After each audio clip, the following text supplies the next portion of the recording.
माधोपुर नामक एक गांव में विवेक नाम का एक 25 साल का लड़का रहा करता था, जो गांव के सेठ के ढाबे पर खाना बनाने का काम करता था।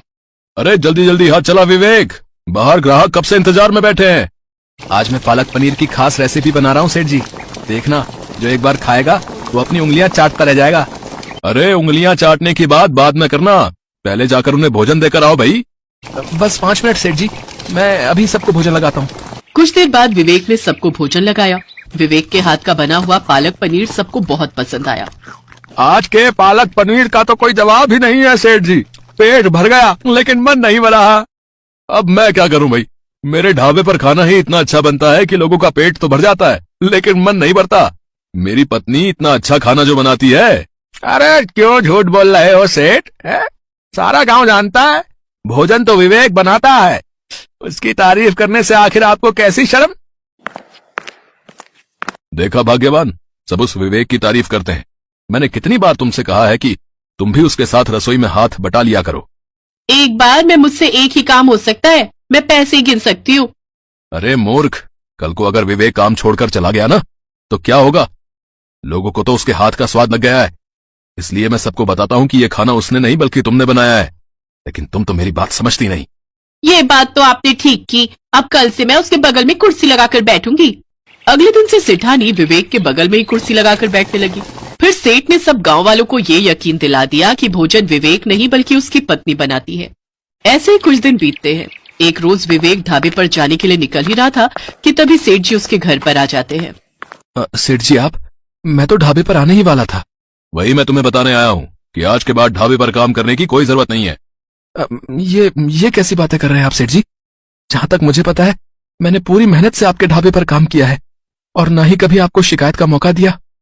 तुम्हारी वजह से मेरा ढाबा बदनाम हो रहा है। ये आप कैसी बातें कर रहे हैं सेठ जी, जब से मैंने आपके ढाबे पर काम करना शुरू किया है आपका ढाबा अच्छा खासा चलने लगा है।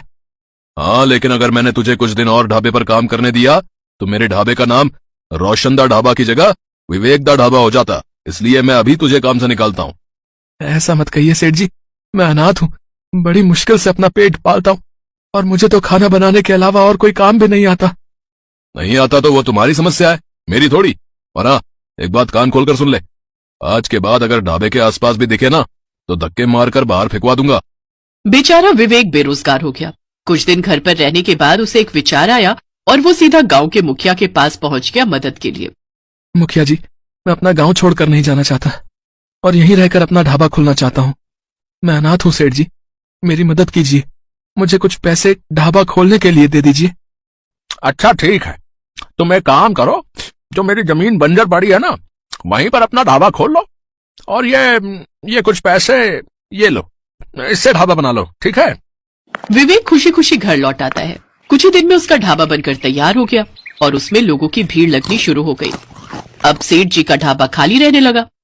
ये बात सेठ जी को अच्छी नहीं लगी। फिर एक रोज सेठ जी ने चुपके से एक ग्राहक को पैसे देकर विवेक द्वारा लाए हुए राशन की बोरी में दवाई मिला दी, जिससे लोगों का पेट खराब हो गया और ग्राहकों ने उसके ढाबे पर आना बंद कर दिया। अब उसका ढाबा बंद हो गया।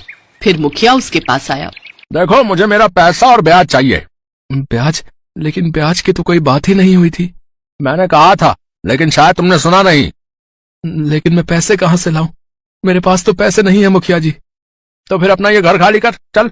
मुखिया ने विवेक को धक्के मारकर घर से बाहर निकाल दिया। बेचारा विवेक आंखों में आंसू लिए हाईवे किनारे लगे पेड़ के नीचे बैठ गया और रोते हुए अपनी किस्मत को कोसने लगा। तभी उसने देखा कि उस पेड़ पर एक चिड़िया का घोंसला बना हुआ है। उसमें एक चिड़िया बैठी हुई है और उसके ऊपर एक चील मंडरा रही है। मेरा घर तो उजड़ गया, लेकिन मैं इसका घर नहीं उजड़ने दूंगा।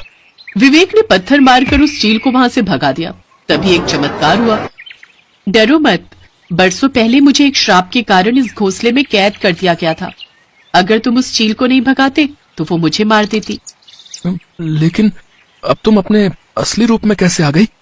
मुझसे कहा गया था कि जब भी कोई मुसीबत का मारा हुआ सच्चा युवक तुम्हारी मदद करेगा तो मैं इस श्राप से मुक्त हो जाऊंगी।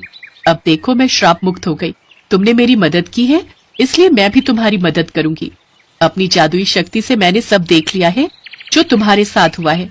तुमने जिस घोंसले को टूटने से बचाया है, आज से वही घोंसला तुम्हारा घर होगा और उस घोंसले में तुम्हारा खुद का बना हुआ जादुई घोंसला ढाबा होगा। इतना कहकर वो सुंदर लड़की ने अपना हाथ घुमाया और देखते ही देखते वो छोटा सा घोंसला एक बड़े से घोंसले ढाबा में परिवर्तित हो गया। ये जादुई घोंसला ढाबा आज से तुम्हारा है और तुम्हें यहाँ से कोई नहीं निकाल सकता। जब भी तुम्हें यहाँ से कोई निकालने की कोशिश करेगा तो वो खुद ही बड़ी मुसीबत में पड़ जाएगा। कुछ देर बाद एक बड़ी सी कार आकर उसके ढाबे के सामने रुकी। ये कैसा ढाबा है भाई? ऐसा तो मैंने कहीं नहीं देखा। ये मेरा ढाबा है, आइए मैं आपको अपने हाथ का कुछ बनाकर खिलाता हूँ। अरे वाह, इतना लजीज खाना तो मैंने कभी नहीं खाया। मैं एक पत्रकार हूँ, तुम्हारे इस घोंसला ढाबे के बारे में अपने अखबार में छापूंगा। कुछ देर बाद वो आदमी वहाँ से चला जाता है और अगले दिन अखबार की सुर्खियों पर विवेक का घोंसला ढाबा ही होता है। उस दिन के बाद विवेक अपने उस जादुई घोंसला ढाबे की वजह से पूरे देश में प्रसिद्ध हो गया और उसने खूब नाम और शोहरत कमाई।